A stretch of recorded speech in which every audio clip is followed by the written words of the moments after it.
అందరికీ నమస్కారం.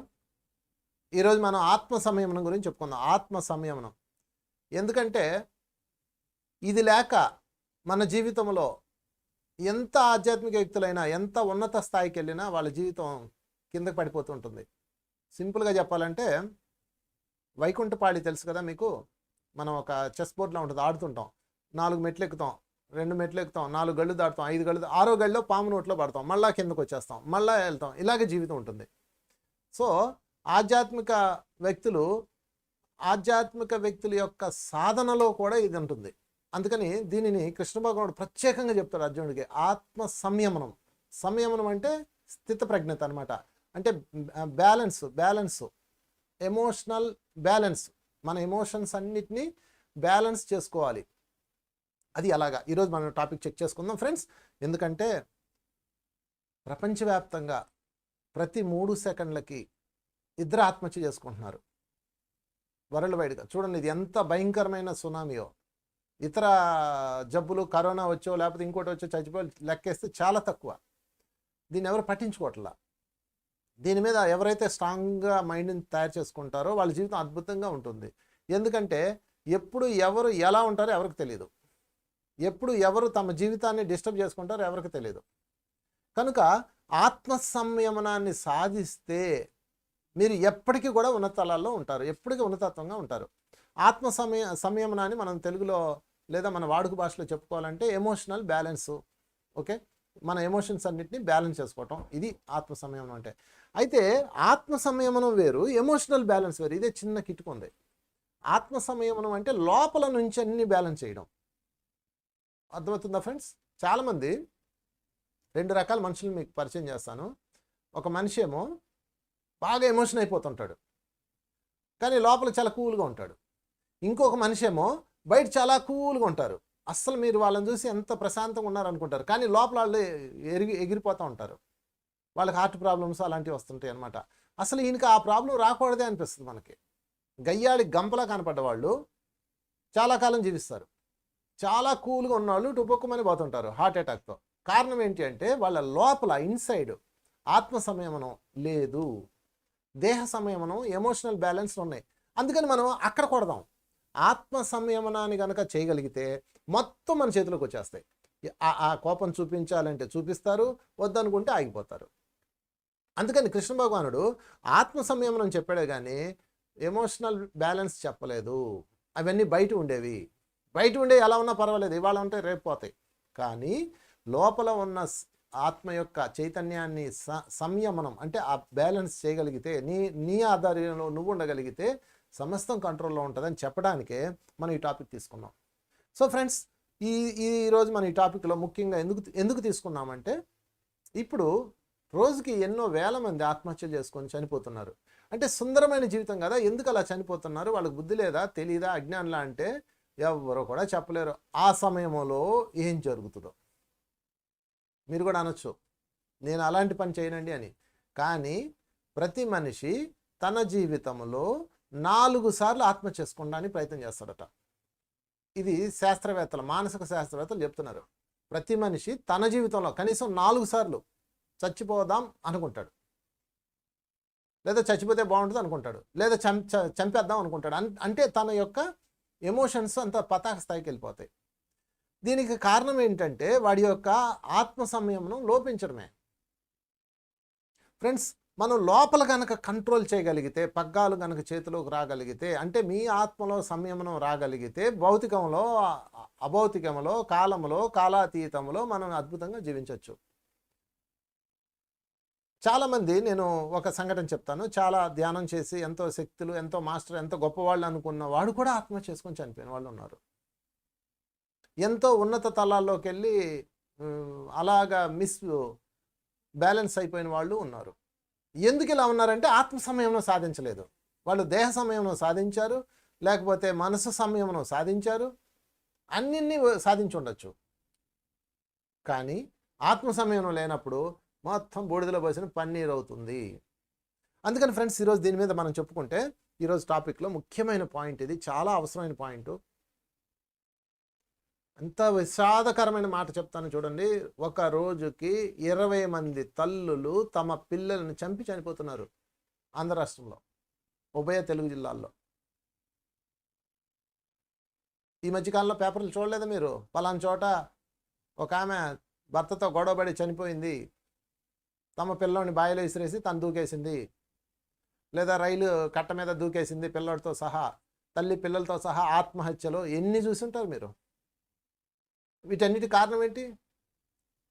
మీరు అనుకుంటారు, చిచ్చి మనం అలాంటి పని ఎందుకు చేస్తాం అనుకుంటారు. సరే, మీ పిల్లవాడిని మీరు ఎన్నిసార్లు కొట్టారు? ఎన్నిసార్లు మీ చేతిలో కప్పు నేలకేసి కొట్టారు? ఎన్నిసార్లు మీ ఫోన్ స్క్రీన్లు పగిలిపోయినాయి? ఎన్నిసార్లు మీ ఇంట్లో స్టీల్ గిన్నెలకి సొట్టలు పడ్డాయి? ఇదంతా ఆత్మ సంయమనం లోపం కాదా? ఆలోచించండి. వాళ్ళు దొరికారు, మనం దొరకం, అంతే.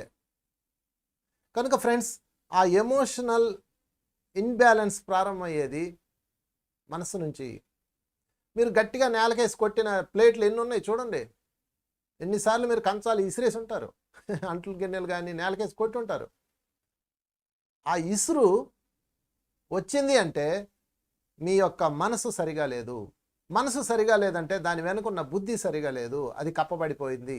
బుద్ధి కప్పబడిపోయిందంటే దాని వెనక ఉన్న ఆత్మ సంయమనంలో లేదు. అక్కడ ఉంది ఫ్రెండ్స్ స్విచ్. ఆ స్విచ్ని కనుక పర్ఫెక్షన్ చేస్తే మిగతా అన్ని యాక్షన్గా మారిపోతాయి. అంటే ఆత్మ సంయమనం ఉన్నవాడు కోపాన్ని నటిస్తాడే కానీ కోపం ఉండదు. కత్తి విసురుతాడే కానీ తగలదు, బుసకొడతాడే కానీ కాటు వెయ్యడు. ఇది ఆత్మ సంయమనం.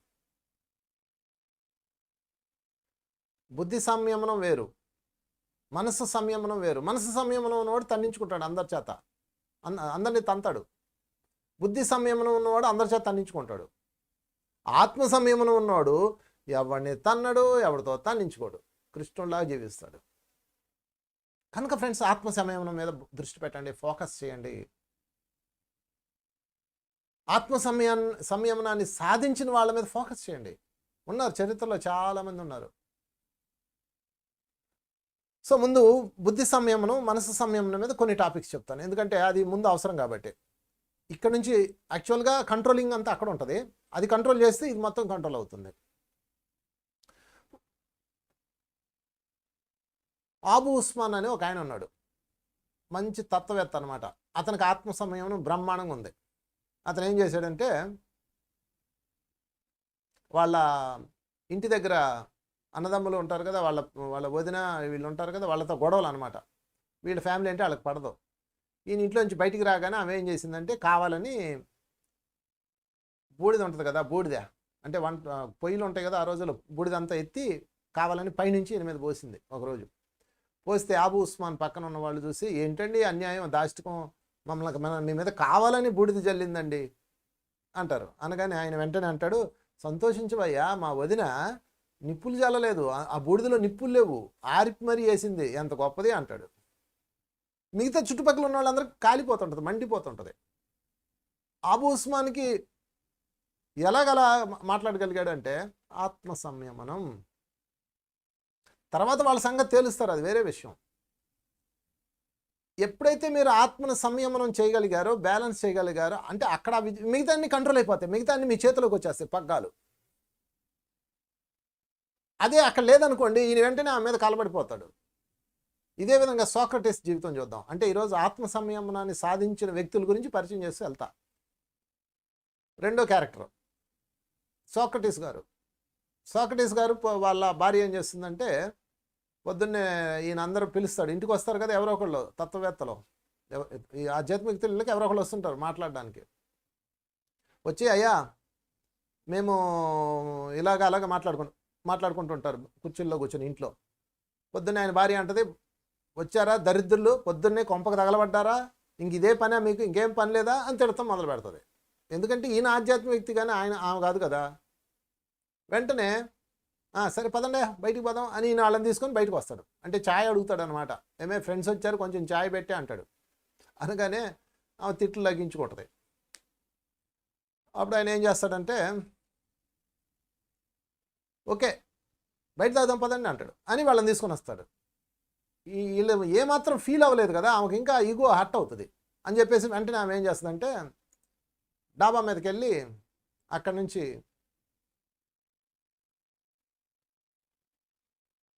ఆయన మీద బురద నీళ్ళు పోసేస్తుంది, మురికి నీళ్ళు, తెల్లటి చొక్కా. అలా అయిపోగానే వెంటనే ఆయన ఏం చేస్తాడంటే పైకి చూస్తాడు, చొక్కా కదా, మళ్ళీ లోపలికి వెళ్ళి చొక్కా మార్చుకొని బయటకు వస్తాడు. ఏంటండి అన్యాయం, ఏంటండి దాష్టికం, ఏంటండి అని చెప్పేసి పక్కన వాళ్ళు అంటారు. ఆయన ఏమంటాడు తెలుసా, ఉరుము ఉరిమింది, మెరుపు మెరిసింది, వర్షం కురిసింది అంటాడు. ఉరుమురిందంటే తిట్లు, వాళ్ళ ఆవిడ తిట్లు ఉరుములు అనమాట. మెరుపు మెరిసిందంటే అరుపులు, ప్యాన్ నీళ్ళు వేసింది కదా మీద బురద నీళ్ళు, అవి వర్షం కురిసింది అనమాట. ఏం ఆత్మ సంయమనం సోక్రటీస్ గారిది. మనమైతే వెళ్ళి కలబడిపోయి తలకాయ కొట్టేసి కప్పులు పాల్గొట్టేసి తలుపులు బడేలమని వేసేసి ఫ్రెండ్స్ ముందు గజాలాడేసి ఇంకా మామూలుగా ఉండదు. సోక్రటీస్ గారు చూడండి. అందుకే ఆ సోక్రటీస్కి జైల్లో విషం ఇచ్చేటప్పుడు కూడా come on let's start death celebration చేసుకుందాం అని ఆనందంగా తాగాడు. ఆయనకి విషం ఇచ్చేవాడి చేతులు కూడా వణికినాయి. చూసారా ఫ్రెండ్స్? కనుక ఆత్మ సంయమనం అనేది గనక వస్తే వాళ్ళ జీవితం సుసంపన్నం, మిగతా అన్నీ వచ్చేస్తాయి ఆటోమేటిక్గా. ఇక మూడో క్యారెక్టర్లోకి వెళ్దాం. మూడో క్యారెక్టర్ ధర్మరాజు. నేను మీకు చరిత్రలో ఉన్న మహనీయుల గురించి చెప్తాను, ఆత్మ సంయమనాన్ని సాధించిన వాళ్ళు. ధర్మరాజు మహాసంయమనం. అబ్బా, ధర్మరాజుకున్నంత ఆత్మ సంయమనం ఎవరికి లేదు. జోదం ఆడతారు కదా, జోదంలో ఓడిపోతారు. జోదంలో ఓడిపోయిన తర్వాత వెంటనే వాళ్ళు రెండోసారి ద్రౌపది వస్తుంది. చాలామందికి తెలియదు, జోదం అవగానే వాళ్ళు అడవికి వెళ్ళిపోయారు అనుకుంటారు. కాదు, జోదం 2 సార్లు జరుగుతుంది మహాభారతంలో. జోదం ఆడతారు, ఓడిపోతారు, అందరూ సరెండర్ అయిపోతారు. అప్పుడు ద్రౌపది వచ్చి కొన్ని లా పాయింట్లు లాగుతుంది. వాళ్ళు ఆల్రెడీ దాసులైన వాళ్ళు ఎలాగా నన్ను తాకట్టు పెడతారు, మీరు అధర్మంలో ఆడారని చెప్పేసి నిరూపిస్తుంది. కృష్ణుని తీసుకొస్తానని బెదిరిస్తుంది. అప్పుడు ధృతరాష్ట్రుడు 3 వారాలు ఇస్తాడు. 3 వారాలతో ఆమె రాజ్యాన్ని సాధించుకుంటుంది, భర్తలకు రాజ్యాన్ని ఇస్తుంది. చూసారా? ద్రౌపది యొక్క ఆత్మ సంయమనం అది. ఒకసారి ఆలోచించండి. ధర్మరాజు పక్కన పెట్టండి, ముందు ద్రౌపది గురించి చూద్దాం. మూడో క్యారెక్టర్ ద్రౌపది. ద్రౌపది ఆత్మ సంయమనం చూపిస్తాం మీకు, ఎందుకంటే ఆడవాళ్ళు చాలామంది ఇలాగే ఉంటారు. ఒక్కసారి మీ అందరూ ద్రౌపది అయిపోండి. మీ ఫీల్, ముఖ్యంగా లేడీస్ ద్రౌపది అయిపోండి. ఒకసారి కళ్ళు మూసుకొని మీరు ద్రౌపది అయిపోయారు. ఇప్పుడు ఆమెని రాజ్యంలో మీ భర్తలు 5గురు జోదంలో ఓడిపోయారమ్మా, మిమ్మల్ని తాకట్టు పెట్టారమ్మా అని వార్తాహరుడు వచ్చాడు. ఆమె వెంటనే ఏం చేసిందంటే, అదెలా కుదురుతుంది, నా అనుమతి లేకుండా అంటది. దుశ్శాసనుడు వస్తాడు, ఆమె బలవంతంగా లాక్కొస్తాడు, జుట్టు పట్టుకొని ఇలా ఈడ్చుకుంటూ వస్తారు. ఇంకా ఆమె చేతిలో నిస్సహాయ స్థితి. సభలోకి వస్తుంది, నుంచుంటుంది, చుట్టూతా చూస్తుంది. 5గురు భర్తలు కూలబడ్డారు. న్యాయం చెప్పాల్సిన ధృతరాష్ట్రుడు గుడ్డిరాజు సైలెంట్గా ఉన్నాడు. సపోర్ట్ ఉండాల్సిన భీష్ముడు తల వంచుకొని ఉన్నాడు. ఆలోచించండి, సపోర్ట్ ఇవ్వాల్సిన భీష్ముడు తల వంచుకొని ఉన్నాడు. ధర్మం చెప్పే గురు ద్రోణాచార్యుడు తల వంచుకొని ఉన్నాడు. ఆమెకి ఏం చేయాలో అర్థం కాలే. ఇంతమంది పెద్దవాళ్ళు ఉన్నారు, వాళ్ళందరిలో ఇప్పుడు నా చీర లాగుతున్నాడు. అసలు ఇది ఎలా సాధ్యమైంది, వీళ్ళందరూ ఎందుకు సైలెంట్గా ఉన్నారు? అప్పుడు అర్థమైంది ఆమెకి, నేను నిస్సహాయ స్థితురాల్ని, రక్షించవలసిన భర్తలో 5గురు నేల మీద కొలబడి తలలు వంచుకున్నారు. ఆ సీను మీరు ఏదో సినిమాలో చూసినట్టు చూస్తే కాదు, మీరు ఫీల్ అవ్వండి ఆ సీన్ని. ఆ ఫీల్ అయితే కానీ మీకు తెలియదు. చాలామంది స్త్రీలు ఇలాంటి నిస్సహాయ స్థితిలోనే ఉంటారు. భర్త చనిపోయినప్పుడు, లేకపోతే జీవితం తలకిందులైనప్పుడు, పాపం వాళ్ళ జీవితం ఇలాగే ఉంటుంది. అప్పుడు మీరు కోల్పోకూడదు ఈ ఆత్మ సంయమనం. అంటే అప్పటికప్పుడు రాదు, ముందు నుంచే సాధన చేయాలి దీన్ని. అప్పుడు ఏమవుతుందంటే ఆమె ఏం చేయాలో అర్థం కాదు, చుట్టూతో చూస్తుంది. వీడేమో చీరలాగుతూ ఉంటాడు, అవమానిస్తుంటాడు. అప్పుడు కృష్ణుడు కిటికీలోంచి వచ్చి చందన ప్రదర్శన నుంచి చీరలు తెచ్చి ఇచ్చినట్టుగా చూపిస్తారు. కాదు, అసలు కృష్ణుడు ఏమి రాడు. ఆమె ఏం చేస్తుంటే ఏ కృష్ణ అంటది. కృష్ణుడు కళ్ళ ముందుకు వస్తాడు. వచ్చేవాడిని అయితే ఇందాకే రాలేనా, నేను ఇక్కడికి రాకూడదు అంటాడు. ఎందుకు రాకూడదు అంటే అక్కడ శకుని ఒక ఒక ప్రణాళిక వేశాడు. ధర్మరాజు చేతే మొత్తం నడిపించాడు కథ అంతా. అది అది అతని గేమ్ అనమాట. అది శకుని తెలివితేటల ముందు వీళ్ళందరూ బలైపోయారు అంతే. ఎవడు మాట్లాడలేడు. ఏ ధర్మనందన, నీ ఇష్టంతోనే కదా జరుగుతుంది ఆట అంటాడు. భీష్ముడు లేస్తాడు కత్తి పట్టుకొని, ఎవడరా నా కళ్ళ ముందు అధర్మం చేస్తున్నారంటే, అధర్మమా అయితే ధర్మరాజుని చెప్పమనండి అంటాడు. లేదండి నేను ధర్మం ప్రకారం ఆడుతున్నానండి అంటాడు. ఎక్కడ దొరకడు శకుని. అంత ముగ్గేస్తాడు. కృష్ణుని కూడా రానికుండా ముగ్గేస్తాడు. ఇక్కడ ధర్మమే జరుగుతుంది, మీరు ఎలా వస్తారు, మీరు ఎవరు మాట్లాడడానికి వీల్లేదు అంటాడు. అంతే, ఎవరు మాట్లాడలేరు. అది ఒక గేమ్ అనమాట, శకుని ఆడిన ఆట. కృష్ణుడు కూడా రావడానికి లేదు. అప్పుడు అంటాడు కృష్ణుడు, వచ్చేవాడిని అయితే ఇందాకే రాలేనా, వీళ్ళందరినీ తాట తీలేనా. ఒక్కొక్కసారి నీకు నువ్వే దిక్కు కావాలి మై డియర్ ఫ్రెండ్స్. అదే ఆత్మ సంయమనం. ఒకసారి చుట్టూతో చూడు, నీకు ఎక్కడో చోట ఆధారం దొరుకుతుంది. మనకు ఒక సర్కిల్ ఉంటుంది. ఒక సర్కిల్లో 360 డిగ్రీ యాంగిల్స్ ఉంటాయి. ఒక డిగ్రీ పోయింది, ఇంకెన్ని ఉంటాయి? 359 ఉంటాయి. నీకు ఒక చోట నష్టం జరిగింది, దాని ఇంక చూడకో, ఇంకో వైపు ఉంటుంది. ఒక సర్కిల్లో ఇంకో యాంగిల్ ఉంటుంది. ఆ యాంగిల్ ఎక్కడుందో ఎత్తుక్కో నువ్వు. చెప్తాడు కృష్ణుడు, మనోఫలకమే చెప్తాడు. వచ్చేవనైతే రాలేనా ఇందాకే. ఇప్పుడు నిన్ను నువ్వే కాపాడుకోవాలి. సరిగా ఎతుకు, టెన్షన్ పడ్డం మానే, ఏడవడం మానే, ఆత్మ సంయమనం చేసుకో, ఎమోషనల్స్ అన్నీ బ్యాలెన్స్ చేసుకో. ఫస్ట్ స్థితప్రజ్ఞురాలు అవ్వు. వాడు కాపాడుతాడు, వీడు కాపాడుతాడు, వీడు రక్షిస్తాడు, వాడు రక్షిస్తాడు, తీసేయి. ఇప్పుడు నన్ను నేను ఎలా రక్షించుకోవాలని ఎతుకు లైన్ దొరుకుద్ది అంటాడు. అప్పుడు ఆమె ఏం చేస్తుందంటే, అప్పుడు దాకా ఆమె ఆత్మ సంయమనం లేదు. ఎవడో కాపాడుతాడు, కృష్ణుడు వచ్చి కాపాడుతాడు, నా భర్తలు కాపాడుతాడు అని అనుకుంది. వెంటనే ఏం చేసిందంటే కళ్ళు మూసుకుంది. ఒక్కసారి దీర్ఘంగా శ్వాసలు 3 సార్లు పీల్చింది. ఎప్పుడన్నా ఇలాంటి క్రిటికల్ పొజిషన్లో ఉన్నప్పుడు మీరు చేయాల్సింది ఇది, దీర్ఘంగా శ్వాసను పీల్చండి. ఒక్క 3 సెకండ్లు ఉంచండి, వదలండి. అప్పుడు మీ ఎమోషన్స్ అన్నీ బయటికి వెళ్ళిపోతాయి. అలా 3 టైమ్స్ చేయండి. చేసి చుట్టూతా చూసింది. గుడ్డిరాజున అన్నాడు, అమ్మా నిన్ను బానిసగా మార్చారు, నీ భర్తే మార్చాడు, నువ్వు సంతకం పెట్టి స్టాంప్ వేస్తే ఇది ఓకే అయిపోతుంది, ఓకేనా అంటాడు. ఆ చీర లాగడం అవమానించడం పక్కన పెట్టండి, అది చిన్న విషయం. ఇప్పుడు నిన్ను బానిస చేస్తున్నారు, ద్రౌపదిని బానిస చేస్తున్నారు. అప్పుడు ద్రౌపది ఏం చేస్తుందంటే ఆలోచించడం ప్రారంభిస్తుంది. చుట్టూతో చూస్తుంది. 5గురు భర్తలు నేల మీద ఉన్నారు. అప్పుడు ఆమెకి చమక్కమని ఒక ఐడియా వస్తుంది. ఏంటి ఐడియా అంటే, ధృతరాష్ట్రుడు గారు నా భర్తలో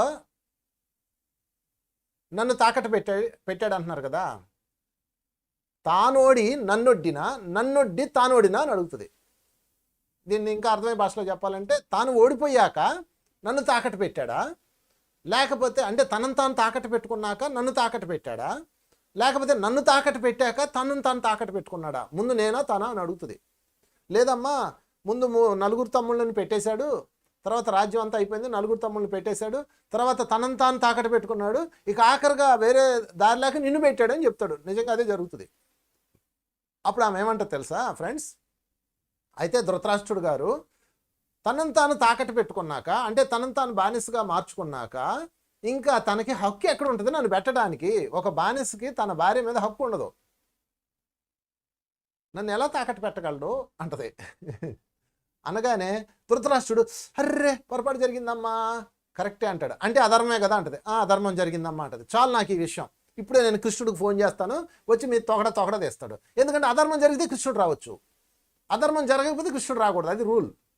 ఇప్పుడు మీ ఇంట్లో ఏదైనా గొడవ జరుగుతాను కదా, పక్కింటోడు వస్తాడు, మీ ఇంట్లో సైలెంట్గా ఉంటే ఎవడొస్తాడు? ఇప్పుడు నేను కృష్ణుడి దగ్గరికి వెళ్ళి ఆయన నారాయణ సేనని తీసుకొచ్చి మీ అందరిని తొగడా కింద కొట్టిస్తాను, నేను బయలుదేరుతాను, నాకు సెలవు ఇప్పించండి అంటది. ఇంకేం అందో.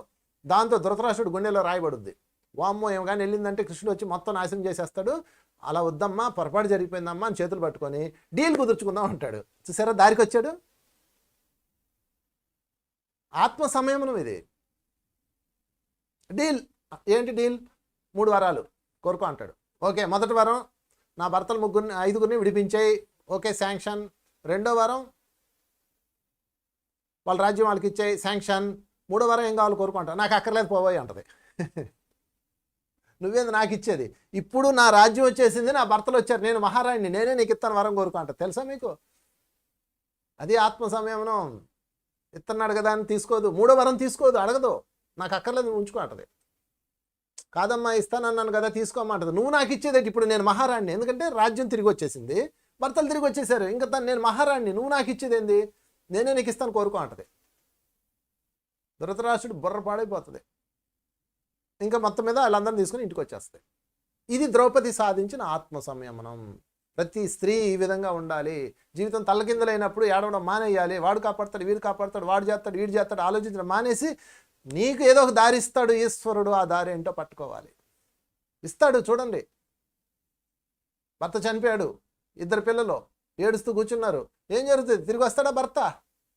వెనక్కి తిరిగి చూడండి, ఒక దారి ఉంటుంది నీకు. పిల్లలు ముందున్నారు, వాళ్ళని పెంచి పెద్ద చేయాలి, ఒక దారి ఉంటుంది. సరిగా ఎతకండి, సరిగా వెతకండి. ఇంకేం లేదు ఫ్రెండ్స్. సరిగా చూడండి, కళ్ళు విప్పార్చుకుని చూడండి, మనసు విప్పార్చుకుని చూడండి, చైతన్యాన్ని విప్పార్చుకుని చూడండి. ఏదో ఒక దారి ఉంది నీ కోసం, ఈశ్వరుడు ఉంచుతాడు ఫ్రెండ్స్.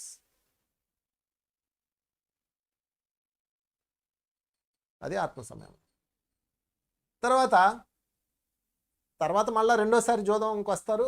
అది ఫిక్స్ అయిపోతాడు, ధర్మరాజు వెళ్ళిపోతాడు, అడవిలోకి వెళ్ళిపోతాడు. అది వేరే కథ. అంటే ఇక్కడ ద్రౌపది ఈ విజయం ఎలా సాధించింది? ఆత్మ సంయమనంతో. ఎలా వచ్చింది ఆమెకి? జీవిత పాఠాలతో. అందుకని ఎవరికి వాళ్ళు ఒక మంత్రం ప్రాక్టీస్ చేయాలి. ఏంటి ఆ మంత్రం? Simple, cool baby cool.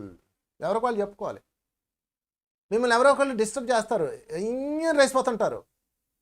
అప్పుడు మీరు ఏం చేయాలంటే కూల్ బేబీ కూల్ అని చెప్పాలి. ఎవరికి చెప్పాలి? ఎదుటోళ్ళకి కాదు, మీకు మీరు చెప్పుకోవాలి. కూల్ కూల్ కూల్, వాళ్ళు నేను రెచ్చగొడుతున్నారు, కూల్ బేబీ. బేబీ అంటే నువ్వే, మరి చెప్తుంది ఎవడు? ఆత్మ. ఈ ఆత్మ దేహాన్ని అంటే జీవుణ్ణి సంయమనం చేయాలి. కూల్ కూల్ కూల్, కొడదాం, ఆగు. దానికి ఒక సమయం ఉంటుంది. వేద్దాం, డోంట్ వర్రీ. ఒకడు అరుస్తున్నాడు, వేసేద్దాం, దానికి ఒక సమయం వస్తుంది. భార్య అరుస్తుంది, వేసేద్దాం, దానికి ఒక సమయం ఉంటుంది. అత్తగారు అరుస్తుంది, వేసేద్దాం, దానికి ఒక సమయం ఉంటుంది. ఎవడక వాళ్ళు సంయమనం చేసుకోవాల్సిందే. కూల్ బేబీ కూల్ చెప్పుకోవాల్సిందే. అది చెప్పుకోలేక ఎమోషన్ అయిపోయి, ఇరిటేషన్ అయిపోయి, ఇంట్లో ఏ చెంబు పగులుద్దో తెలియదు, ఏ ఫోన్ పగులుద్దో తెలియదు, ఏ స్క్రీన్ పగులుద్దో తెలియదు, ఏ పిల్లోడు ఈపు పగులుతుందో తెలియదు. దారుణంగా దరిద్రంగా జీవితాన్ని సాగిస్తున్న సగటు మానవులు ఈరోజు. ఎమోషనల్ ఇన్బ్యాలెన్స్ చేయండి మై డియర్ ఫ్రెండ్స్. అన్నిటినీ ఎమోషనల్ ఇన్బ్యాలెన్స్ అయిపోయి ఉన్నాయి, వాటిని బ్యాలెన్స్ చేయండి. సౌందర్యకరమైన జీవితం పోతుంది దీనివల్ల. కనుక ఫ్రెండ్స్, ఆత్మ సంయమనానికి టెక్నిక్ ఏంటంటే, ఎమోషన్స్ అన్నిటిని బ్యాలెన్స్ చేయాలంటే ఒకటే, పోస్ట్ పోన్ టెక్నిక్. దీన్ని ఏమంటారంటే పోస్ట్ పోన్ టెక్నిక్. వాడిని తన్నాలి అని కట్ వస్తుంది కదా, ఓకే అరగంట అయి తండ్రి అని మనసులో అనుకోండి. అప్పుడు చూద్దండి, మీరు చచ్చినా తన్నరు. ముఖ్యంగా పిల్లల్ని కొట్టేటప్పుడు ఒక్క అరగంట ఆగిన తర్వాత నీ సంగతి చెప్తా. ముందు కూల్. ఒక కాఫీ తాగుతారు, బాగా వేడి మీద పొంగి కాసుకుంటారు, కాఫీ తాగుతారు, వెంటనే నోట్లో బసేసుకుంటారా? ఏం చేస్తాం? ఊదుకొని చల్లబరుచుకొని తాగుతాం కదా. అలాగే మనం కూడా సంయమనంలోకి వచ్చాక చల్లబరిచాక యుద్ధం చేయాలా. ఎవడని ఏ తోలు తీస్తారో తీయండి, మీ ఇష్టం. మీరు సంయమనంలో అంటే బ్యాలెన్స్గా ఉండి చేసిన ఏదైనా పర్ఫెక్ట్, ఇంకంతే. దాని పేరే ఎరుక. ఆర్థిక వ్యవస్థల్లో, కుటుంబ వ్యవస్థల్లో, సామాజిక వ్యవస్థల్లో మొత్తం అన్నింటిలో ఈ అస్త్రం వాడండి. ఏంటంటే పోస్ట్పోన్మెంట్. డెసిషన్ మేకింగ్ వెంటనే తీసుకోవద్దు, ఏది బ్యాలెన్స్గా లేనప్పుడు. ఫైనాన్షియల్లో చాలామంది దొరికిపోతారు ఈ ఆత్మ సంయమనం లేక, ఫైనాన్షియల్ స్టేటసెస్లో.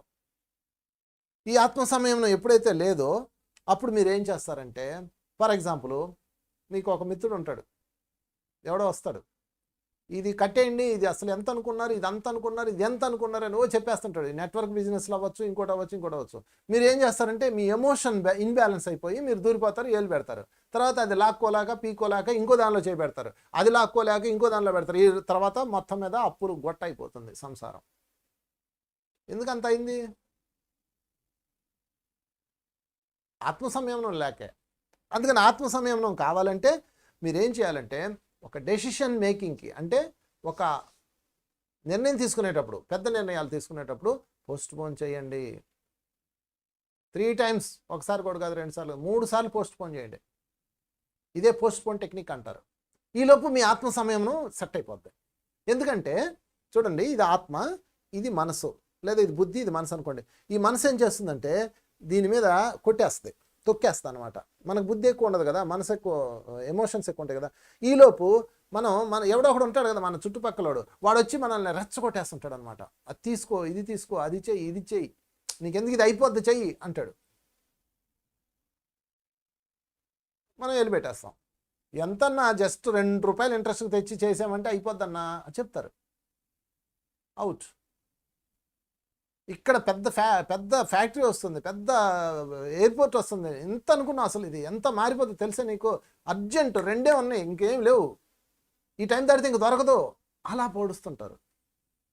ఏమీ కంగారు పడకండి, అలాగే రేపు రా అనాలి అంతే, ఇంకేం చేయొద్దు. పోస్ట్పోన్మెంట్.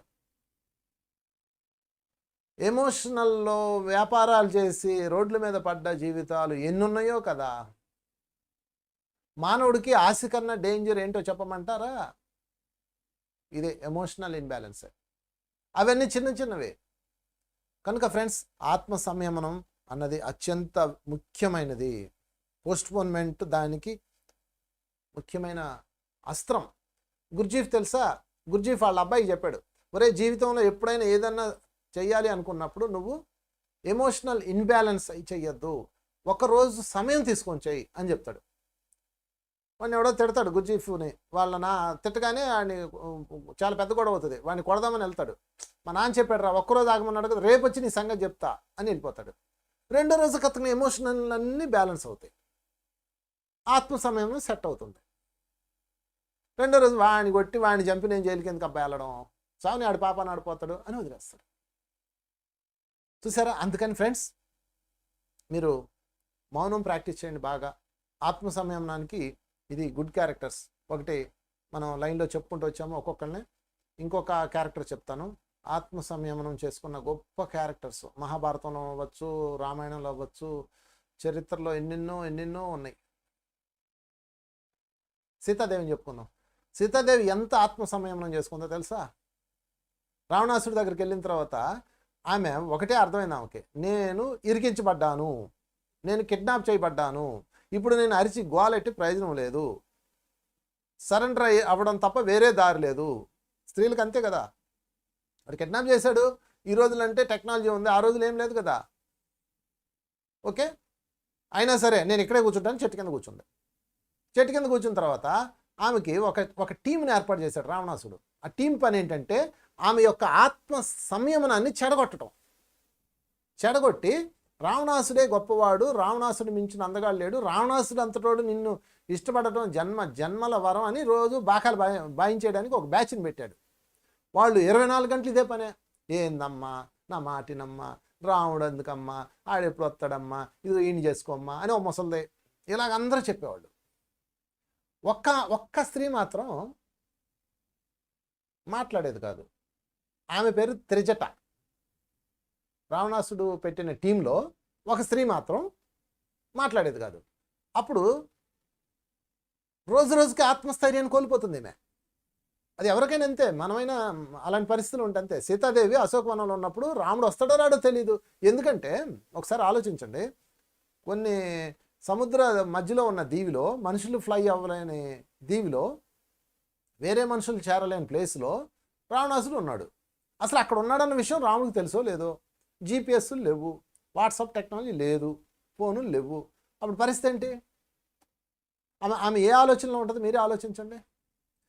ఎందుకమ్మా జీవితాన్ని వృధా చేసుకుంటావు, నా మాటినమ్మా, ఇంకా రావణాసుని మర్చిపోయి ఈయన్ని చేసుకో, రాముడిని మర్చిపోయి ఇతన్ని చేసుకోమ్మా, మా రాజుగారిని చేసుకోమ్మా అని రోజు ఈ బ్యాచ్ అంతా ఎగరో పెడుతుంటారు.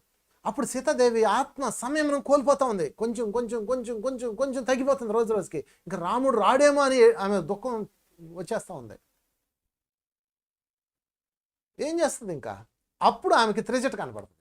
త్రిజట ఏం చేస్తుంది అంటే మౌనంగా ఉంటుంది. అప్పుడు ఏం చేస్తుంది అంటే ఫోకస్ అంతా త్రిజట మీద పెడుతుంది. పెట్టి త్రిజట నువ్వు చెప్పు అంటది. వీళ్ళెవరు లేని టైంలో అడుగుతుంది అనమాట. ఎందుకంటే ఆమె స్కాన్ చేసింది, వీళ్ళందరూ నెగిటివ్ ఫీడింగ్ వాళ్ళే, ఒక్కళ్ళు కూడా లేరు, అంతా ఈ బ్యాచే. అప్పుడు అక్కడ ఉన్న మరొక హెల్పింగ్ లేడీలో త్రిజట అన్న ఆమెను చూసి అడుగుతుంది అనమాట. అంటే అప్పుడు ఆమె అంటది, నీకు నీ భర్త మీద ప్రేమ ఉందా అంటది. ఉందంటది. ఆ ప్రేమ నిన్ను కాపాడుతుంది అంటది. అంతే, ఇంకేం లే. అంటే ఇక ఆ రోజు నుంచి సీతాదేవి ఓన్లీ త్రిజటనే పట్టుకుంది. ఎందుకు పట్టుకుందో ఆలోచించూడండి మై డియర్ మాస్టర్స్. సీతాదేవి అందరి మీద ఫోకస్ తీసేసి త్రిజట మీద ఫోకస్ పెట్టింది. అప్పటి నుంచి త్రిజట ఆమెకి ఆత్మ సంయమనం స్ట్రాంగ్ అవ్వడానికి త్రిజట యొక్క శక్తిని వాడుకుంది. వస్తాడమ్మా, ఖచ్చితంగా వస్తాడు, నీ రాముడు వస్తాడు. ప్రేమ గొప్పది. ఇలాంటి లఫంగిగాళ్ళు ఎన్ని చేసినా అంటే రావణాసుడు అనమాట, వాళ్ళ బాసునే తిడుతుంది. ఎందుకంటే త్రిజటకి ఎక్కడో కోపం ఉంటుంది రావణాసుడి మీద. ఎంతోమందిని బాధ పెడుతున్నాడు, వాళ్ళ భార్యల్ని భర్తల్ని తన్ని లాక్కొచ్చాడు. వాళ్ళ ఏడుపులు చూసి ఉంటుంది, ఆ స్త్రీల ఏడుపు. వీడికి ఎవడో బాగా వాయిస్తాడులే అనుకుంది. వస్తాడమ్మా, నాకు తెలుసు, ఒకడు వస్తాడు, ఆ ఈశ్వరుడు పంపిస్తాడు ఒకడిని, మేము వర్రీ అవ్వకో. సీతాదేవి వీళ్ళ మాట్లాడింది, ఆమె మాట్లాడడం ప్రారంభించింది. దాంతో మళ్ళీ సీతాదేవికి ఆ పోయిన ఆత్మ సమయం అంతా బిల్డ్ అవ్వడం ప్రారంభించేస్తుంది. ఇప్పుడు దీన్ని బట్టి ఏమర్థమైంది, తర్వాత ఒకరోజు చెప్తుంది, మళ్ళీ బలహీనం అయిపోద్ది. ఒకసారి చాలా రోజులు రాకపోతే, అమ్మ నాకు ఈరోజు ఒక కళ వచ్చింది. ఆ కళ ఏంటంటే రావణాసుడిని దక్షిణం దిక్కుగా గాడిద మీద ఊరేగిస్తూ తీసుకెళ్లారు. గాడిద మీద ఊరేగించడం అంటే వాడు పతనం అయిందని అర్థము. అదే దక్షిణం దిక్కు అంటే యమధర్మరాజు ఆయన్ని పనిష్ చేస్తున్నాడు, నీ రాముడు వస్తాడు, నేను చెప్తున్నాను కదా అంటది. చూసారా? అంటే సీతాదేవి ఆత్మ సంయమనం ఎలా వచ్చింది, అన్ని రోజులు ఎలా ఉంది అక్కడ అంటే దానికి అర్థము ఒక్కటే. ఏంటా ఒక్కటి అంటే ఆమె యొక్క సంయమనము ఫోకస్ త్రిజట మీద పెట్టింది కాబట్టి అది బ్యాలెన్స్ వచ్చేసింది. అది పద్దాకా బ్యాలెన్స్ ఉంటుంది అనుకున్నారు, ఇప్పుడు ఒకసారి సాధించగానే ఇంక మనకు వచ్చేసింది అనుకున్నారు, మళ్ళీ డిజాల్వ్ అయిపోతూనే ఉంటుంది. అందుకని మీరు చేసే సాంగత్యం చాలా ఇంపార్టెంట్ ఫ్రెండ్స్. మిమ్మల్ని డిజాల్వ్ చేసే వాళ్ళని, డిస్కరేజ్ చేసే వాళ్ళకి దూరంగా ఉండండి. ఒక్కడి చాలు మొత్తం నాశనం చేసేయడానికి. సీతాదేవి ఫోకస్ ఎవరి మీద పెట్టింది, ఎవరి మీద పెట్టలేదు మీరు స్టడీ చేయండి, అర్థమైపోద్ది మీకు. ఆమె సాధించుకుంది ఆత్మ సంయమనం. అందుకని ఆత్మ సంయమనం సాధించడం ఒక ఎత్తు అయితే, ఈ ఆత్మ సంయమనాన్ని కాపాడుకోవడం రెండో ఎత్తు. త్రిజట లాంటి వాళ్ళతో స్నేహం చేసింది సీతాదేవి. ఆ పక్కన ఉన్న ఇంకొకరితో శూర్పణఖ లాంటి వాళ్ళతో చేస్తే అవుట్ అయిపోయి ఉండేది. వచ్చింది మధ్యలో శూర్పణఖ, ఆ రోజు నేను చెప్తే అన్నావు కాదు, నా ముక్కు చెవులు కోసారు చూడు, ఈరోజు మా అన్న లాంటి వీరుడు ఇంకెక్కడన్నా ఉన్నాడా, మా అన్నం చేసుకో, నిన్ను మహారాణి చేస్తాడని ఆఫర్లు ఇస్తుంటారు. దాంతో మీ సంయమనం కోల్పోతుంటారు. అందుకని focus is important.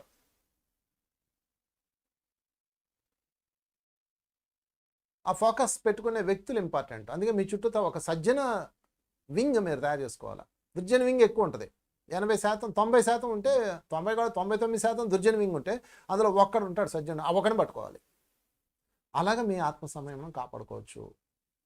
So friends, 2 points చెప్పుకుంటున్నాం. ఒకటి ఆత్మ సంయమనం మీరు సాధించుకోవాలి, 2 ఆత్మ సంయమనాన్ని కాపాడుకోవటానికి అటువంటి వ్యక్తులతోనే స్నేహం చేయాలి, సజ్జనులతోనే స్నేహం చేయాలి. మీ చైతన్యాన్ని వృద్ధిపరిచే వాళ్ళని, ఎంకరేజ్ చేసే వాళ్ళని, ఉన్నతీకరించే వాళ్ళనే మీరు స్నేహం చేయాలి. ఇంకొక క్యారెక్టర్ చూద్దాం. ఆత్మ సంయమనం చేసుకున్న వాళ్ళల్లో చాలామంది ఉన్నారు, జీవితకాలం దాన్ని బ్యాలెన్స్ చేసుకున్న వాళ్ళు. అహల్య, ఆమె చేసుకుంది ఆత్మ సంయమనం. సమాజం మొత్తం చెడ్డదని ముద్రేసింది, వ్యభిచారిణి అని. భర్త రాయేసి వెళ్ళిపోయాడు, ముద్దేసి వెళ్ళిపోయాడు. అర్థం చేసుకోవాల్సిన భర్త జంపు. చుట్టుపక్కల ఇళ్లలో వాళ్ళందరూ రాళ్ళు వేయడం ప్రారంభించారు. పాపం చేసింది పతిత అది, వీళ్ళన్నీ ఏదో పవిత్రులేసి వచ్చినట్టు అందరూ ఆమె కళ్ళ ముందే రాళ్ళు ఆమెను నిషేధించారు. ఇంకొకళ్ళైతే ఆత్మ చేసుకుంటారు. ఆ కాలంలో, ఈ కాలం అంటే ఇలాంటి పట్టించుకోరు. ఎవడు ముద్ర వేసినా, ఎవడు తిట్టినా మనం వెళ్ళి కేసు పెడతాము, పరువు నష్టం దావా వేస్తాం. ఆ రోజు పరువు నష్టం దావాలు లేవు, అందరు పరువు తీసిపోయారు. స్త్రీ బతుకు చాలా దారుణం. ఆమె అయినా సరే ఏం చేసింది తెలుసా, తలుపు బిగించేసింది. నాకు సమాజంతో పని లేదు. సమాజము అహల్య నిషేధించలా, అహల్య సమాజాన్ని నిషేధించింది. I don't want with you అని మూసిపారేసింది. ఈ సమాజంలో ఎవడో ఒకడు ఉంటాడు ఉన్నతమైన వాడు, వాడు నా దగ్గరకు రావాలని ధ్యానంలో కూర్చుందామె. ఎంత ఆత్మ సంయమనం చూడండి. ఆమె రాయి అయిపోయింది, శ్రీరాముడు వచ్చి రాయిని స్త్రీగా మార్చాడు, ఇవన్నీ కథలో. రాయి అవడం అంటే ఏంటి, ఆమె ఎలా అయిపోయింది, ఒక బిగుసుకుపోయింది, గుండె బండ అయిపోయింది. అండాదండ ఉండాల్సిన భర్తే శాపం పెట్టేశాడు. ఇక్కడ శాపం అంటే ముద్ర. ముందే వెనక ఆలోచించలేదు అతను. అయిపోయింది ఆమె కథ. ఆత్మ సంయమనం ఆమెను కాపాడింది ఫ్రెండ్స్. తర్వాత శ్రీరామచంద్రుడు ఆమెను ఎత్తుక్కుంటూ వచ్చాడు. ఆమె రాజ్యంలో నుంచి శ్రీరామచంద్రుడు పర్యటన వెళ్తుంటే ఎవరో ఆయన్ని పిలుస్తున్నారు.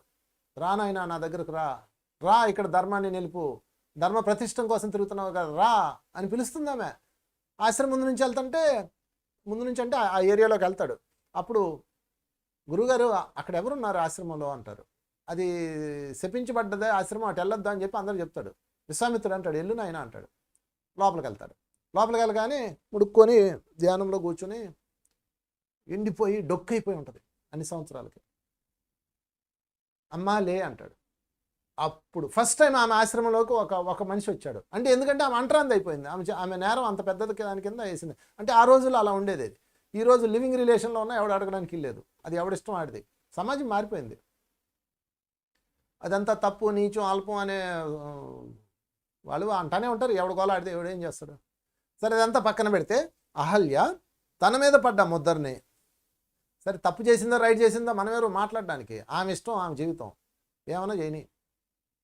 ఆమెని రాయేసింది సమాజం, కట్టుకున్న భర్తతో సహా.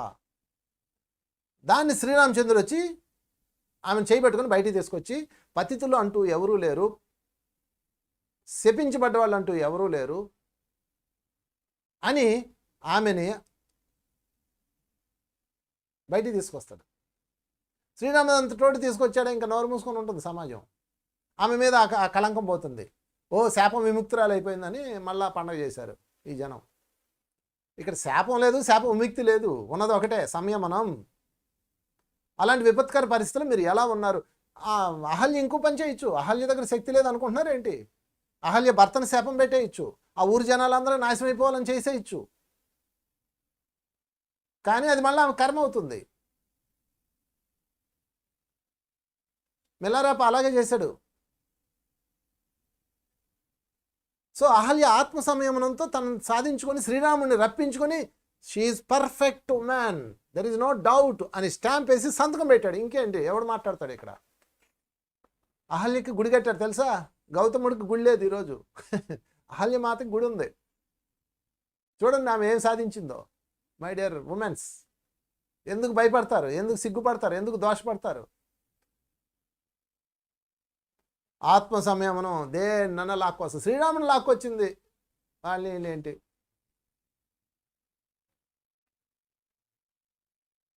ఆత్మ సంయమనం కోల్పోయిన వాళ్ళని చెప్తాను. అది కూడా ఒక క్యారెక్టర్ తీసుకుందాం.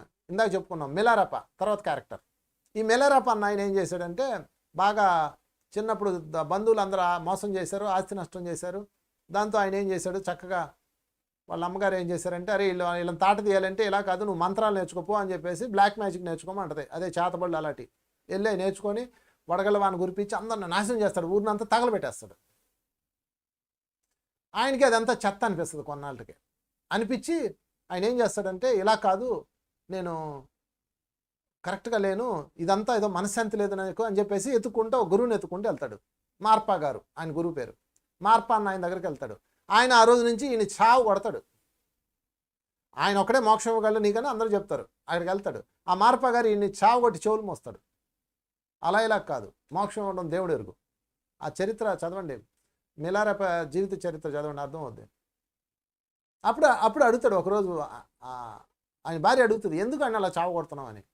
ఎందుకంటే వాడు ఆత్మ సంయమనం రావాలి కాబట్టి. ఈ ఆత్మ సంయమనం లేక వాడు కొన్ని వందల మంది ఊరుల్ని నాశనం చేశాడు తమ యొక్క మంత్రశక్తులతో. ఆత్మ సంయమనం లేని వాడికి మోక్షం ఎక్కడ వస్తుంది? అందుకని ముందు వాడిని నలగొడుతున్నాను అంటాడు ఫ్రెండ్స్. ఆ తర్వాత అతనికి ఎన్నో తన్నించుకొని బాధలు పడి ఆత్మ సంయమనం వచ్చాక అతనికి అప్పుడు మంత్రదీక్షిస్తాడు. చూసారా? అంటే మన జీవితంలో ఈరోజు మనం పడుతున్న బాధలన్నీ కూడా మన ఆత్మ సంయమనానికి శిక్షణా తరగతులు. మనం పైనుంచి వచ్చేటప్పుడే, ఏమండి నేను భూలోకం వెళ్తున్నాను, నాకు ఈసారి జన్మలో ఆత్మ సంయమనం నేర్చుకోవాలి అంటారు. అనగానే అప్పుడు మీకేం చేస్తారంటే, అయితే నీకు ఈసారి జన్మలో భర్తనిస్తాము, పోయిన జన్మలో నీకు మంచి భర్త, కాలు కింద పెడితే చేయి పెట్టే భర్త ఇచ్చాం, పూల మీద నడిపించే భర్తను ఇచ్చాం, దానివల్ల నీ ఆత్మ సంయమనం దేవుడు ఎరుగు మొత్తం సమయమే లేకపోయింది, అసలు ఆత్మ లేకుండా పోయింది నువ్వు. ఇప్పుడు నీకు ఆత్మ సంయమనం నేర్చుకోవాలంటే, ఈ ఎమోషన్స్ అన్నీ బ్యాలెన్స్ కావాలంటే దీనికి ఒకటే దారి ఏంటంటే, నిన్ను ఎరగదీసే మొగుడు కావాలి అని చెప్తారు. ఓకే, ఎరగదీసే మొగుడు. పీక్కు తినే పిల్లలు కావాలి, ఓకే, పీక్కు తినే పిల్లలు ఇవన్నీ రాసుకుంటారు, చూపించంటారు. యాక్చువల్గా నేను కరెక్ట్గా చెప్పాలంటే, ఆధ్యాత్మికంలోకి వచ్చాక, ధ్యానంలోకి వచ్చాక, ఎవరైతే 40 రోజులు ధ్యానం చేస్తారో, ఎవరైతే శాకాహారులు అవుతారో వాళ్ళందరూ కూడా గత జన్మల్లో అత్యంత తీవ్ర కఠోర సాధన చేసిన వాళ్ళే. గుర్తుపెట్టుకోండి. వాళ్ళందరూ పైలోకాలకు వెళ్ళి బాబు మాకు మోక్షం ఇవ్వండి అంటారు. అయితే మోక్షం ఇవ్వాలంటే ఆత్మ సంయమనం చూపించాలి. చూపిస్తారా? ఎస్ చూపిస్తాము. అయితే గో అని చెప్పేసి ఒక మొదనష్టపు మొగుడిని, బుద్ధి లేని భర్తని, బుద్ధి లేని భార్యని, తెలివి తక్కువ పిల్లల్ని, మొదనష్టపు అతని, ఇంకా రకరకాల దరిద్రమైన చుట్టాలని, పనికి మాలిన బ్యాచ్ని మొత్తం ఇచ్చి పంపిస్తారు. మందులో అక్కడక్కడ కాస్త మరి బతకాలి కాబట్టి అక్కడక్కడ కాస్త ప్రేమించే వాళ్ళని ఇస్తారు, ఇచ్చి పంపిస్తారు. పంపించిన తర్వాత ఇక వీళ్ళకి వచ్చిన పని ఏంటంటే దంచుడే దంచుడు. వాళ్ళ పని దంచడమే, ఇంకేం లేదు. మీరు అనుకుంటున్నారు ఏంది భర్త ఎలా ఉన్నాడు అంటే, వాడు వచ్చింది దంచే పని మీద వచ్చాడు. ఏంది భార్య ఎలా ఉందంటే, ఆమె వచ్చింది ఆ పని మీదే. అంతే, సింపుల్. అప్పుడు మీరు ఆత్మ సంయమనాన్ని చూపించాలి. చూపించారా? 2 రికార్డ్ చేస్తారు. గత జన్మల్లో మీరు సాధన చేసినప్పుడు ఇలా నిశ్చలంగా అలౌకిక ఉన్న ఫోటో, తర్వాత మొగుడితో పోట్లాడుతున్నప్పుడు జుట్టు ఎరబోసుకొని యా అని అరుస్తున్న సీన్లు 2 రికార్డ్ చేసి పంపిస్తారు పైకి. 2 పక్క పక్కన పెడతారు. ఇలాగా పెట్టి చూడు బేబీ నువ్వు ఆత్మ సంయమనం సాధించావని మనల్ని అడుగుతారు. అయ్యో నేనేంటండి అలా అరిచాను, నేనేంటండి అలా పాల్గొట్టేశాను, నేనేంటండి అలా పిల్లల్ని చావగొట్టాను, నేనేంటండి ఇలాంటి పిచ్చి పనులు చేశాను, నేనేంటండి అంత కోపంతో ఉన్నాను అంటే, ఇంకా సంయమనం రాలేదు కదా. సంయమనం రాలేదు కాబట్టి మళ్ళీ ఇంకో జన్మ వేసుకోపో అంటారు. అంతే, మళ్ళీ ఇంకొక మొదనష్టపోళ్ళని తీసుకొని భూమి మీదకి రావాలి. సినిమా కష్టాలన్నీ పెట్టుకొని రావాలి. సినిమా కష్టాలు పడే వాళ్ళందరూ ఎవరు అనుకున్నారు? ఆత్మ సంయమనం ట్రైనింగ్ అవుతున్న వాళ్ళు. వాళ్ళందరూ కంగ్రాచులేషన్స్. జీవితంలో ఎవరైతే సినిమా కష్టాలు పడుతున్నారో వాళ్ళందరూ, సినిమా కష్టాలు అంటే తెలుసు కదా, నేను ప్రత్యేకంగా చెప్పక్కర్లా. పెళ్ళిగాని చెల్లి, మొదనష్టపు తమ్ముడు, అంతులేని కథలో జయప్రద స్టోరీ అనమాట. ఇలాంటి వాళ్ళు ఉంటారు, చుట్టూతో ఉంటారు, మిమ్మల్ని పిక్ తినడానికి రెడీగా ఉంటారు. వాళ్ళు పాపాత్ములు కాదు, మీ ఆత్మ సంయమనానికి శిక్షకులు. గుర్తుపెట్టుకోండి. అందుకని say to thanks to him. వాళ్ళందరూ థ్యాంక్స్ చెప్పుకోండి. అలాంటి భర్తలకి, అలాంటి భార్యలకి, అలాంటి పిల్లలకి, అలాంటి బంధువర్గానికి, అలాంటి ఆడపడుచులకి, అలాంటి కోడలకి, అలాంటి అత్తలకి థ్యాంక్స్ థ్యాంక్స్ థ్యాంక్స్ థ్యాంక్స్ చెప్పండి. లేకపోతే మీరు ఈ క్లాస్ ఎందుకు వింటారు? చక్కగా పక్కన ఇంకోటి ఏదో ఛానల్ చూసుకుంటారు. సే టు థ్యాంక్స్ మీ ఆత్మ సంయమన శిక్షకులకి, ఎనిమీస్కి. సో ఫైనల్గా నేను చెప్పొచ్చేది ఏంటంటే ఫ్రెండ్స్, మీరు ఆత్మ సంయమనాన్ని సాధించాలి. ఇప్పటి వరకు ఎన్నో క్యారెక్టర్స్ గురించి చెప్పుకుంటూ వచ్చాను. ఫైనాన్షియల్ క్యారెక్టర్ కూడా చెప్తా. ఇప్పటి వరకు అన్ని ఎమోషన్ క్యారెక్టర్స్ చెప్పాను కదా. ఫైనాన్షియల్ క్యారెక్టర్ హరిశ్చంద్రుడు, వాటి ఆత్మ సంయమనం బాబా ఆయన చూసినప్పుడల్లా అనిపిస్తుంది. కోటీశ్వరుడు, మిలినీరు, జీవితం తలకిందలైపోయింది. వాడలు బళ్ళు అవుతాయి, బండి అయిపోయింది. అప్పు తీర్చాలి, ఓకే అన్నాడు, రోడ్డు మీద పడ్డాడు. అయినా ఆత్మ సంయమనం కోల్పోలేదు. భార్యని అమ్మాల్సి వచ్చింది, ఆత్మ సంయమనం కోల్పోలేదు. పిల్లవాడిని భార్యని వేరే చోట అమ్మేశాడు. అమ్మేటివంటే వాళ్ళంతా వాళ్ళే వెళ్తారు, ఆయన నేరం కాదు, మేమే వెళ్తాం, నాదా ఇందులో నాకు భాగం ఉందని ఆమె అమ్ముడు పోతుంది. హరిశ్చంద్రుడు ఏంటి ఎలా చేశాడని మళ్ళీ ఉద్యమం చేయకండి. ఆత్మ సంయమనంతో ఉంటాడు, కాటికాపరి అయ్యాడు. ఒకరోజు ఒక స్త్రీ తన బిడ్డ చనిపోయాడని పట్టుకొని వస్తుంది. ఆత్మ సంయమనం కోల్పోకుండా ఉంటాడు. ఎందుకంటే ఆ బిడ్డ ఎవరు? ఆయన కొడుకే. కన్నీళ్ళు తన్నుకొని వస్తాయి. ఆ బిడ్డను కాల్చడానికి డబ్బులు లేవు, 50 రూపాయలు లేవు. కన్నీళ్ళు తన్నుకొని వస్తాయి. చూడండి, మిలియనీరు బిడ్డను కాల్చేయడానికి 50 రూపాయలు డబ్బులు లేవు. హరిశ్చంద్రుడి కన్నా పెద్ద కష్టమా మందే. ఆయనకన్నా పెద్ద ఆర్థిక సమస్యలు మనయ్యే. ఒకసారి ఫీల్ అవ్వండి. ఆ క్యారెక్టర్స్ని మీరు ఫీల్ అయితే తప్ప మీకు ఆన్సర్ రాదు, ధైర్యం రాదు. హరిశ్చంద్రుడితో పోలిస్తే మనకి చాలా బెటర్ అనుకుంటాం. పిల్లవాడు చనిపోతే వాడిని తగలబెట్టడానికి డబ్బులు లేవంటే దానిని మించిన భూమి మీద శిక్ష ఉంటుందా అండి? మనసుకి డబ్బులు లేవు, అయినా సరే నేను అధర్మం చేయను, నువ్వు వెళ్ళి ఊళ్ళోకి వెళ్ళి డబ్బులు అడుక్కురాపో అంటాడు వాళ్ళ ఆమెని. మళ్ళీ ఆమె వెళ్ళి డబ్బులు తీసుకొని వచ్చేలోపు దొంగలు పట్టుకొని పోలీసులు పట్టుకొని దొంగలతో పాటు ఏమో కూడా తల నరికేయండి అంటాడు. ఇప్పుడు భారీ తల ఈయనే నరకాల్సి వస్తుంది. అయినా సరే ఆత్మ సంయమనం కోల్పోడు. బాబా అప్పుడు ఒక శ్లోకం చదువుతాడు, హృదయమా దిగులు చెందకమా, ఇది జీవితం, సంయమనం పాటించు అంటాడు. ఖడ్గమా, ఖడ్గం అంటే చేతులది అనమాట, దాంతో మాట్లాడతాడు, నా హృదయానికి నరకకుమా. ఎందుకంటే ఆయన పరిస్థితి అది. జీవితం అలాగే ఉంటుంది ఫ్రెండ్స్. ఇక్కడ దుఃఖమా నన్ను చుట్టకమా, నా పని నన్ను చేయనివ్వు. ద గ్రేట్ సంయమనం మై డియర్ ఫ్రెండ్స్. హరిశ్చంద్రుడు ఒక లిజెండ్ మాస్టర్. అందుకే ఇన్ని వేల సంవత్సరాలు భూమి గడిచినా అలాంటి క్యారెక్టర్ ఇంకా మనం తలుచుకుంటున్నాం. ప్రాక్టీస్ చేద్దాం వీళ్ళందరినీ చూసి. ఈ సంయమనాన్ని, ఎమోషనల్ బ్యాలెన్సెస్, ఇంటలెక్చువల్ ఇంటెలిజెన్సీ అన్నీ అన్నీ అన్నీ వచ్చేస్తాయి ఒక్క ఆత్మ సంయమనం చేస్తే.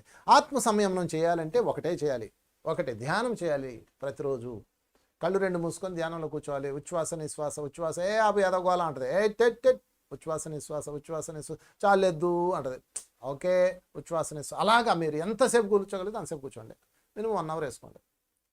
తర్వాత సజ్జనులతోనే సాంగత్యం. సీతాదేవి త్రిజటతోనే సాంగత్యం చేసింది. 3 స్వాధ్యాయం అంటే ఆత్మ పరిశీలన. కూల్ కూల్ కూల్, ఎందుకు కోపం వస్తుంది, ఎందుకు ఎమోషన్ ఇన్బ్యాలెన్స్ అవుతున్నావు, ఎందుకు అలా పీకేస్తున్నావు మొగుడిని, ఎందుకు అలా పీకేస్తున్నావు పెళ్ళాన్ని, ఎందుకు అలా చేస్తున్నావు, కూల్ కూల్ కూల్ అని లోపల నుంచి ఒకటి చెప్పాలి. ఆ ఒకడెవడంటే మీరే. ఎవరికి చెప్తున్నారు? మీకే చెప్తున్నది ఆత్మ, వింటున్నది జీవాత్మ. ఈ రెండిటి మధ్య కలయిక పేరే సంయమనం. స్వ అధ్యయనం దాని పేరు. ఈ మూడిట్లో ఉండండి ఫ్రెండ్స్, ఆత్మ సంయమనం సాధిస్తాము. ఈ క్యారెక్టర్స్ అన్నీ గుర్తుపెట్టుకోండి. ఫైనల్గా ఒక టెక్నిక్ అయితే చెప్పాను, పోస్ట్ పోన్మెంట్. ఎందుకంటే మీ ఆత్మ ఆదేశం కిందకి రావడానికి ఒక సమయం కావాలి కదా. పోస్ట్ పోన్మెంట్. ఏదైనా తీవ్రమైన నిర్ణయం తీసుకునేటప్పుడు, చంపాలా, రేపు చంపుతా, నా కొడుక నేను రేపు చంపుతా అనుకోండి. చావాలా, ఓకే రేపు చస్తా. అర్జెంటుగా అప్పు చేసి పెద్దది కొనేలా, రేపు కొంటా. ఇప్పుడు అర్జెంటుగా ఇది కట్టేయాలా, రేపు చేస్తా. టుమారో, రేపు కొందాం, రేపు చేద్దాం. ఆ రేపే మనకు ఎన్నెన్ని మార్పులు తీసుకొస్తుంది. కాలం అన్నీ మార్చేస్తుంది. ఒక్క కాలానికి ఇవ్వండి మీ జీవితాన్ని, 1 డే ఓన్లీ. బజార్లో ఏదన్నా పెద్ద చూడగానే అక్కడ రాస్తాడు బోర్డు మీద, just pay 1000 rupees take home అంటాడు. ఒక ఏనుగు మెడలో బోర్డు పెట్టి, just pay 1000 rupees take home. Document ఛార్జీలు లేవు, ఇన్స్టాల్మెంట్ ఇంట్రెస్ట్ లేదు అని పెడతాడు. కింద సన్న అక్షరాలు, చీమ కొన్నంత అక్షరాలతో ఉంటుంది, కండిషన్స్ అప్లై అని. ఆ ఏనుగుని తెస్తారు, తెచ్చి ఇంట్లో పెడతారు. అది రోజు ఇంత తింటుంటుంది. అది ఎందుకు తెచ్చామో కూడా తెలీదు. ఇలాగా కార్లు, టీవీలు, భవనాలు ఎన్నెన్ని కొని పడేస్తారో కొంపల్లో. వేస్ట్ అనమాట, చెత్త, చాలా చెత్త ఉంటుంది ప్రతి ఇంట్లో. మీరు ఒకసారి చూడండి, సాంప్రదాయ కిరాణా షాప్కి వెళ్ళండి మీరు ఫ్రెండ్స్. సాంప్రదాయ కిరాణా షాప్కి వెళ్తే మనకు ఉంటాయి కదా, ఏం కావాలి, ఇదిగో లిస్టు రాసుకుంటాం. ఆ లిస్ట్ ఆయనకి కానీ అన్ని కట్టేస్తాడు, తెచ్చేసుకుంటాం. డిపార్ట్మెంట్ స్టోర్కి అంటే పెద్ద పెద్ద మాల్కి వెళ్తారు, సూపర్ మార్కెట్లకి, మాల్స్కి, పెద్ద పెద్ద మాల్స్కి వెళ్తారు కదా, అక్కడ జరుగుతుంది ఈ గేమ్. మీరు వెళ్ళగానే అక్కడ డిస్ప్లే ఉంటాయి అందంగా, కలర్ఫుల్గా, పర్సంటేజ్ తగ్గించి. మీరు మామూలుగా సాంప్రదాయ కొట్టుకెళ్ళి తెచ్చుకునే 2000 రూపాయల సరుకుతో నెలంతా గడిస్తే, ఇక్కడికి వెళ్ళి 5000 రూపాయల సరుకు తెస్తారు. అందులో సగానికి సగం మీ ఇంట్లో చెత్తగా పడి ఉంటాయి. ఆ క్రీమ్లు అవ్వచ్చు, ఆ పౌడర్లు అవ్వచ్చు, లేకపోతే ఆ బిస్కెట్లు అవ్వచ్చు, లేకపోతే ఆ డ్రై ఫ్రూట్స్ అవ్వచ్చు, ఏదోటి. అక్కడ ఉన్న 50% ట్యాగులన్నీ మిమ్మల్ని అట్రాక్ట్ చేస్తాయి. ఇది తీసుకుంటే ఇది ఫ్రీ అంటది. అంటే డిస్ప్లే అనమాట అదంతా. ఆ డిస్ప్లేలో మీ సమయం ఎగిరిపోయి 5000 రూపాయలు సరుకు తెస్తారు, మొత్తం సఫా. అందుకే ఎప్పుడు అలాంటి స్టోర్స్కి వెళ్ళకండి. హాయిగా సాంప్రదాయం, మన ఇంటి పక్కన శెట్టి గారు కొట్టు పెట్టుకొని ఉంటాడు, ఆయనకి ఫోన్ చేసి లిస్టు చెప్తే చక్కగా సరుకులు పంపిస్తాడు, హ్యాపీగా ఉంటుంది. 2000తో అయిపోద్ది మీకు బ్రహ్మాండంగా. నన్ను చాలామంది అంటారు, సార్ నెలకి మాకు ఇంత డబ్బు వస్తున్నా చాలట్లేదు, మీరు ఎంత హాయిగా ఎలా ఉంటారని. నాకు నెలకు 15,000తో నేను హ్యాపీగా బతికేస్తా. ఎందుకంటే నేను ఎప్పుడు ఇలాంటి స్టోర్స్కి వెళ్ళను. ఫోన్ చేసి శెట్టి గారికి చెప్పేస్తే సరుకులు తెచ్చి పడేస్తారు. ఎందుకంటే మనం అక్కడికి వెళ్ళాం అనుకో అనవసరమైనవన్నీ కొంటాం, మనము వేస్ట్ అయిపోతాము. పోస్ట్ పోన్ చేసేయండి దాన్ని. ఎందుకు చేస్తున్నారు? పోనీ వెళ్ళారు, ఓకే వెరీ గుడ్, దాన్ని పోస్ట్ పోన్ చేయండి. అంటే చిన్న చిన్నవి కాదు, మీ పరిధి దాటి వెళ్ళినవి. ఈ చిన్న చిన్నవి అన్నీ కొంప ముంచేస్తాయి తర్వాత. మీ పరిధి దాటి వెళ్ళినవి చాలా ఇళ్లలో నేను చెప్తాను చూడండి, చాలామంది ఇళ్లలో, మా ఇంట్లో సహా నేను కూడా చెప్తాను, నేను కూడా దొంగనే.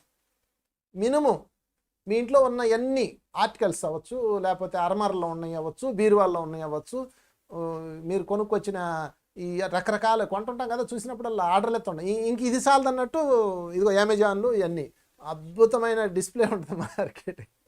వాటిని టిక్ అంటాం, టింగ్ అని వెలగొట్టేసి ఇంట్లో పడేసి వెళ్ళిపోతాడు, డబ్బులు అవుట్. మినిమం 50% మీ ఇంట్లో చెత్త ఉంటుంది, అది మీరు వాడరు, చూసుకుని కావాలిస్తే. అప్పుడెప్పుడో కొన్న లైటు, అప్పుడెప్పుడో కొన్న హ్యాండీ హీటర్సు, అందుకే నా ఎదురుగా ఉన్నాయి అందుకు చెప్తున్నా, నేను కూడా కొన్నాను అలాగా. వీటన్నిటి కారణం ఏంటంటే మన ఎమోషనల్ ఇన్బ్యాలెన్స్, అంతేం లేదు. అందుకనే పోస్ట్పోన్మెంట్ టెక్నాలజీ వాడండి, ఖచ్చితంగా ఎంత సేవింగ్ అవుతుందో మనీ, ఎంత సేవింగ్ అవుతుందో కాలం, ఎంత సేవింగ్ అవుతుందో ఎనర్జీ. సో ఫ్రెండ్స్, మీరు ఇంకా నాలెడ్జ్ పెంచుకోండి. ఇందులో మైండ్ లెవెల్ మేనేజ్మెంట్ వస్తే అన్నీ వచ్చినట్టే. మీ ఆత్మ సంయమనాన్ని ఎన్నో క్యారెక్టర్స్ గురించి చెప్పాను, వాళ్ళందరినీ స్టడీ చేయండి.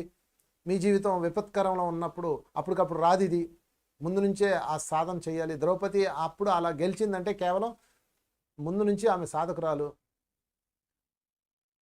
ఆత్మ సంయమనాన్ని కోల్పోకుండా బ్యాలెన్స్గా వెళ్ళాలి మీరు. దుర్యోధనుడు ఆత్మ సంయమనం లేకే నాశనం అయిపోయాడు. ఎంత సంపద తెలుసా? దుర్యోధనుడికి ఉన్నంత గిఫ్ట్లు ఎవరికి లేవు తెలుసా మీకు? ప్రాణం ఇచ్చే మిత్రుడు కర్ణుడు, ఇంకా ప్రాణం ఇచ్చే మిత్రుడు శక్తిమంతుడు గురుపుత్రుడు అశ్వత్థాముడు ప్రాణం ఇస్తాడండి దుర్యోధనుడికి. 99 మంది తమ్ముళ్ళు, ఎత్తులకు పై ఎత్తులేసే మామ, గారాభంగా చూసే తండ్రి, మహాశక్తివంతురాలైన గాంధారి తల్లి, సువిశాల సామ్రాజ్యం, ఏం తక్కువ అతనికి చెప్పండి? కానీ ఆత్మ సంయమనం కోల్పోయి జీవితం అంతా నాశనం చేసుకున్నాడు. దుర్యోధన నాశనమైంది కేవలం ఆత్మ సంయమనం లేకే. కృష్ణుడు దీని మీదే గేమ్ ఆడాడు. 5 దానం ఏమని అడుగుతాడు, 5 దానం ఎట్టేస్తాను, అవి ఎవరికో ఇచ్చినాయి కదా అంటాడు. ఇవ్వకపోతే తలకాయ తీసేస్తారంటాడు. అంటే కావాలని పొడుస్తాడు అనమాట. పొడవగానే ఆత్మ సంయమనం కోల్పోయి, సరే అదంతా తర్వాత చూద్దాం, ముందు 5 ఎందుకు అడిగావు, నా తల తీస్తారో వాళ్ళ తల తీస్తారో తేలుద్దాం అండో. ఆత్మ సంయమనం ఉన్నోడైతే, కృష్ణ నువ్వు రాయబారానికి వచ్చి ఇలాంటి అడుగుతున్నావేంటి అంటే, నీకు రాయబారం ఇష్టం లేదన్నమాట అని బ్యాలెన్స్గా మాట్లాడుంటే కృష్ణుడు అవుట్ అయిపోయి ఉండేవాడు. వీడిని ఎలాగైనా సరే ఇన్బ్యాలెన్స్ చేయాలని చెప్పేసి తల తీసేస్తారంట అంటాడు. ఏంటి నా తల తీస్తారా, నేను సామ్రాజ్యాధిపతి, నా తల తీస్తారా? అయితే చెప్తున్నా నేను, వాడి సూది మన ఇవ్వన, మోపినంత భూమి కూడా ఇవ్వనంటాడు. షార్ప్గా ఉన్న సూది కింద పెడితే ఎంత భూమి ఆక్రమిస్తుందో అంత కూడా ఏమైనా దిక్కుంటాడు చెప్పుకుంటాడు. ఇప్పుడు బయటికి ఏమొచ్చింది, పాపం కృష్ణుడు 5 అడిగితే ఇవ్వకుండా దుర్మార్గుడు సూది మన మోపినంత భూమి కూడా ఇవ్వనని రెచ్చగొట్టాడు, మహాభారత సంగ్రామానికి తెరదీశాడని ఆయన విలన్ చేశారు. నిజానికి అక్కడ దుర్యోధన అమాయకుడు, సంయమనం లేనివాడు. అర్థమవుతుందా ఫ్రెండ్స్? కనుక మీ జీవితం సుసంపద అవ్వాలంటే ఫస్ట్ ప్రాక్టీస్ చేయండి. ఒక్కటే మంత్రం, కూల్ బేబీ కూల్. అలాగే మీరేం కంగారు పడక్కర్లా. మీ ఆత్మ సంయమనం ఉందో లేదో తేల్చడానికి మీ ఎదురుగా మీ భార్య ఉంటుంది, మీ ఎదురుగా మీ భర్త ఉంటాడు, మీ ఆడపడుచులు ఉంటారు, తోటికోడళ్ళు ఉంటారు, అప్పులోళ్ళు ఉంటారు, పిల్లలు ఉంటారు, మొత్తం చెక్ చేస్తుంటారు. అంటే ఇప్పుడు నేనేం చెప్తున్నానంటే, వాళ్ళు ఏం చేసినా మీరు ఇలాగ ఉండమని కాదు. ఏం చేయాలన్నా ముందు మీ చేతిలో మీరుండి చెయ్యాలి. మీ చేతిలో మీరుండి ఏం చేసినా సరే ద కింగ్ ఆఫ్ యోగా, ఆత్మ సంయమనం సాధించిన వాళ్ళే. నీ చేతిలో నువ్వు ఉండు. అంతే ఫ్రెండ్స్. మీ చేతిలో మీరు ఉన్నారో లేదో చెక్ చేసుకోండి. అప్పుడు మీ కోపం ఒక నటనలా ఉంటుంది, మీ అరుపు ఒక ఆటలా ఉంటుంది, మీ తిట్లు ఒక గేమ్లా ఉంటాయి. మీరేం చేసినా చెల్లుద్ది, ఎందుకంటే మీతో మీరున్నారు, మీ చేతిలో మీరున్నారు కాబట్టి. Thank you very much. ఆత్మ సంయమనం సాధించుకుందాం, జీవితాన్ని సుసంపన్నం చేసుకుందాం. Thank you.